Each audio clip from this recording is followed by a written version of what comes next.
রফিকুল ইসলাম মাদানির একটা বিষয় নিয়ে খুব কথা হচ্ছে। তিনি ২ বিবাহ করেছে, প্রথম বিবাহ করেছে, দ্বিতীয় বিবাহ করেছে। এটা নিয়ে অনেকে অনেক সমালোচনা কথাবার্তা বলছেন। আমি আপনাদেরকে বলতে চাই, যদিও এটা কোরআনে আছে একটা পুরুষ তার যদি সামর্থ্য থাকে ৪টা বিবাহ সে করতে পারবে।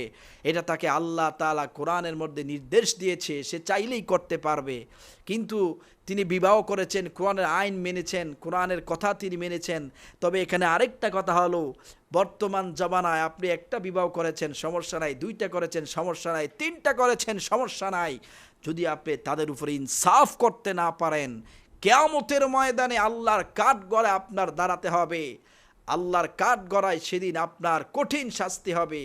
বর্তমান জমানায় আজকে দেখা যায় বিশেষ করে যারা দ্বিতীয় বিবাহ করে, তুলনামূলক প্রথম স্ত্রীর চাইতে দ্বিতীয় স্ত্রীর প্রতি ভালোবাসাটা একটু বেশি থাকে। তাহলে আপনি যদি দ্বিতীয় স্ত্রীকে বেশি ভালোবাসেন, মোহাব্বত করেন, তাহলে আপনি প্রথম স্ত্রীর সাথে ইনসাফ করতে পারলেন না।